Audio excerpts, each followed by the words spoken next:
Morning. তো আজকের ভিডিওটা শুরু করছি আমার ননদের বাড়ির থেকে। আমরা একটু কাল রাতেই এসেছি, আসার পর না আর ভিডিও করা হয়নি। তো সকালে চা বানানোর দায়িত্বটা আমার পড়েছিল, আর বাড়িতে অনেক লোকজন। যাই হোক, ভিডিওটা দেখতে থাকো, আশা করি খুব ভালো লাগবে। আর একটু দুধ তুলে রেখেছিলাম, কিছু পুচকে পাচকা আছে তাদের জন্য। এলাচ দিয়ে দুধ চা কিন্তু বেশ ভালো লাগে। যাই হোক, তারপর আর ভিডিও করা হয়নি। তারপরে পুরোপুরি রান্নার জোগাড়ে চলে এসেছি। যেহেতু মোটামুটি বাড়িতে প্রায় 20-25 জনের মতো, তাই রান্নার তোড়জোড় সবারই একটু তাড়াতাড়ি করে, মানে রান্না কিভাবে শেষ করবে বুঝতেই পারছো। আর পাশে যেহেতু অনুষ্ঠান হচ্ছে, আর সেইখানে আজকে কীর্তন হচ্ছে, তো সেখানে যাওয়ার একটু ইচ্ছা ছিল সবার। যদিও ওই রান্না শেষ করে সব সমস্ত কাজ শেষ করতে করতে ওই 2-2:30 বেজে গেছিলো।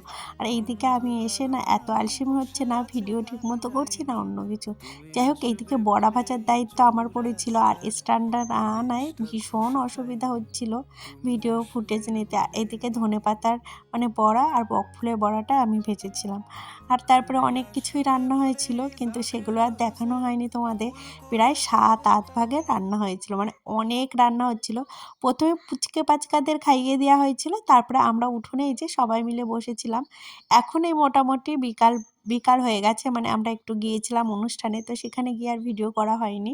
তারপরে চলে এসেছি এই যে মাঠে কিছু শাক বাজারে বিক্রি হয়, তবে পাঁচমিশালি শাক খুব একটা বিক্রি হয় না। কি বলতো, অনেক ধরনের শাক মিলিয়ে মিশিয়ে যেই শাকটা হয় না, বেশ টেস্ট হয় জানো তো খেতে। তো সেটাই তুলবো বলে এসেছিলাম। আর এইখানে অনেক ধরনের অলরেডি শাক ছিল, কিন্তু আমরা ওই শাকগুলো নিচ্ছিলাম না, যেহেতু চাষ করা হয়েছে তার জন্য আমরা অন্য শাক আর কি তুলছিলাম। আমরা বাদাম খাচ্ছি, শাক তুলতে তুলতে মেলার বাদাম, হ্যাঁ, মোটর শাক তুলছি, ছোলা শাক তুলছি, তাই না, ডাঁটা শাক তুলছি, শেষি শাক দিয়ে শেষ সে দেখলাম ব্রোকলিও লাগিয়েছে, আর এই মাঠে এসে দারুণ লাগছিল জানতো। এখানে এসে কিছু ভিডিও শ্যুট করেছিলাম, দিদিওরা তো আমাদের দিদি বোন, যাই হোক সবাই আমাদের ফেলে চলে গেছিলো। আর এইদিকে কিছু আলুর পাতা চুরি করা হচ্ছিল আর কি। কি বলতো, লোকজন দেখলে তো তুলতে দেবে না, মানে যাদের জমি, তো তাদের অনেকটাই দূরে বাড়ি, তাই তুলে রাখছিলাম আর কি। এবছরের আলুর পাতার খাওয়া হয়নি, এবছরে কি বছর ধরে খাওয়াই হয়নি, ওই মাঠে যাওয়া হয় না বলে আর খাওয়া হয় না। আর এদিক থেকে কিছু সর্ষে ফুলও নিয়ে নিচ্ছিলাম, কালকে বড়া বানাবো। আর এই জমিটা মানে ধান লাগবে খুব তাড়াতাড়ি, এগুলো তুলেই ফেলবে তার জন্য। তারপরে যে বাড়ি বোনে নিয়েছিল মাছ, বান মাছ বড় বড়। আর আমি কবেকার ভিডিও কবেকে জয়েন্ট করছি সেটা নিজেও জানি না। যাই হোক, এদিকে বড় বড় বান মাছগুলো ছিল। আর অনেকেই হয়তো এই মাছ খাও না, বাট আমি বেশ ভালোই খাই, আমার ভালোই লাগে। আর মাছগুলো বেশ বড় বড় ছিল, তবে হ্যাঁ, ছোট ছোট মাছগুলো অত ভালো লাগে না, বড় মাছগুলোই বেশি ভালো লাগে। আর এইসব কাটা রান্না বাড়ার দায়িত্ব বেশিরভাগ ওই বোনের পরই থাকে, কেননা বোন এইসবে খুব এক্সপার্ট। তারপরে এই যে সন্ধ্যাবেলা আমরা সবাই একটু বেরিয়ে পড়েছিলাম, মানে যাচ্ছিলাম আর কি। একদম বাড়ির সামনেই কীর্তন হচ্ছে, তো সেখানেই যাওয়ার কথা আর কি। তো এই যে আবার বোন একটা ব্যাগ নিয়েছে, যেহেতু এখানে বাজার, একবারে বাজার করে চলে আসবে আর কি।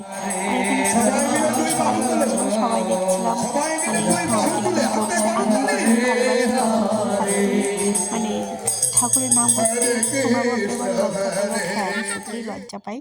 আর এদিকে আনিশার ভীষণ শখ হচ্ছিল যে এই যে বোটগুলো আছে সেগুলোই চাপবে, কিন্তু ও ভীষণ ভয় পায়, ওর ইচ্ছাও করে আবার ভয়ও পায়, মানে দুটো একসাথে হয় আর কি। তো অনেক চেষ্টা করেছিলাম যে চাপ, আমি পাশে আছি, বাট ও রাজি হলো না। আর এইদিকে তো ওই যে দেখছো নাগরদোলায় চেপেছে, সবাই প্রচুর কাগজ ছিটাচ্ছিল, তোমাদের ঠিক টাইমটায় দেখাতে পারলাম না। তো স্টপ করে দিয়েছিল নাগরদোলনাটা, তারপরে আবার বলল না, তোরা ছড়াস না, তাহলে মানে বন্ধ করে দেবে যদি কাগজগুলো ছড়ায়। ছোটো ছোটো করে নিয়ে এসেছিলো। আর মেলায় এলে ফুচকা আমি খাই, কিছু খাই আর না খাই, সবথেকে সস্তায় আর পাঁপড়, মানে এ দুটো খেতেও টেস্টি, আবার কমও দাম। এদিকে কিছু মোমো অর্ডার করেছিল, বাট মোমোটা আমার একদম ভালো লাগেনি। আর এই যে পুচকে দুটো দেখেছো, আমার ভীষণ এদের কিউট লাগছিল।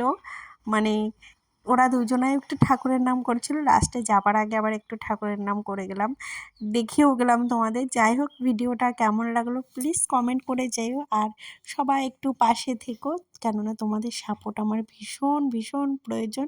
তারপরে ভুলেই গেছি যে মেলায় গেছিলাম, আর এইখান থেকে ভেবেছিলাম একটা মালা কিনবো, কিন্তু সেটা আর কিনা হয়নি, অনেকটা দাম বলছিল। যাই হোক, তোমাদের আগেই বলে দিলাম ভিডিওটা শেষ করছি, বাট দেখলাম শেষ হয়নি। যাই হোক, এই হরিণগুলো দাম দর করছিলাম, আর আজকের ভিডিওটা এখানেই শেষ করলাম।